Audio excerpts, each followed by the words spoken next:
আপনি যদি আধুনিক চীনা সেনাবাহিনীর আগুনের শক্তি বুঝতে চান, তাহলে আজকের এই অস্ত্রটি জানা জরুরি।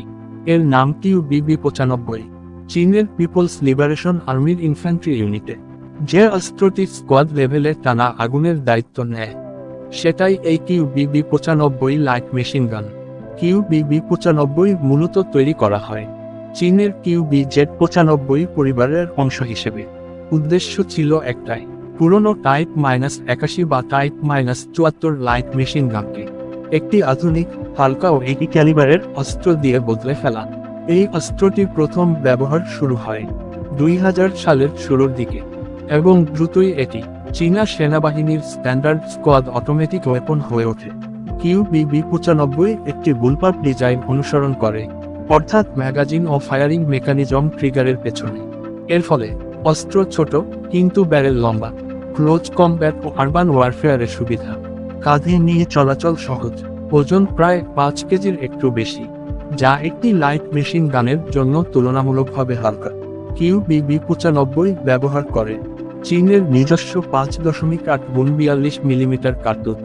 এই ক্যালিবারের বিশেষত্ব হল উচ্চ ভেলোসিটি, ফ্ল্যাট ট্রাজেক্টরি, মাঝারি রিকয়েল, ভালো পেনিট্রেশন। অস্ত্রটি সাধারণত 75 রাউন্ড ড্রাম ম্যাগাজিন দিয়ে চালানো হয়, যা স্কোয়াডকে দীর্ঘ সময় ধরে সাপ্রেসিভ ফায়ার দিতে সক্ষম করে। ফায়ার রেট প্রায় 650 থেকে 700 রাউন্ড প্রতি মিনিট, যা নিয়ন্ত্রিত এবং কার্যকর। কিউ-বিবি-95 এর মূল কাজ একটাই, শত্রুকে মাথা তুলতে না দেওয়া।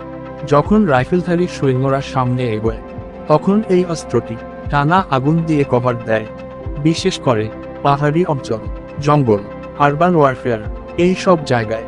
কিউ-বিবি-95 স্কোয়াডের ব্যাকবোন হিসেবে কাজ করে। সুবিধা: হালকা ও কম্প্যাক্ট ডিজাইন, একই ক্যালিবার হওয়ায় লজিস্টিক সুবিধা, ভালো অ্যাকিউরেসি, লং বার্স্ট ফায়ারের স্থিতিশীলতা। সীমাবদ্ধতা: বুলপাপ ডিজাইনের কারণে ম্যাগাজিন পরিবর্তন তুলনামূলক ধীর, বামহাতি শুটারের জন্য ব্যবহার কঠিন। পশ্চিমা বেল্টফেড লেমেজিনের মতো অতিরিক্ত দীর্ঘ ফায়ার নয়।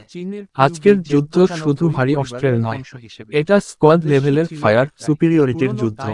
আর সেই জায়গায় কিউ-বিবি-95 চীনা সেনাবাহিনীকে দিয়েছে দ্রুত প্রতিক্রিয়া, চলমান ইউনিটে আগুনের আধিপত্য, কম খরচে কার্যকর সমাধান। এই কারণেই চীনের ইনফ্যান্ট্রি ডক্ট্রিনে এই অস্ত্রটির গুরুত্ব এখনো অনেক।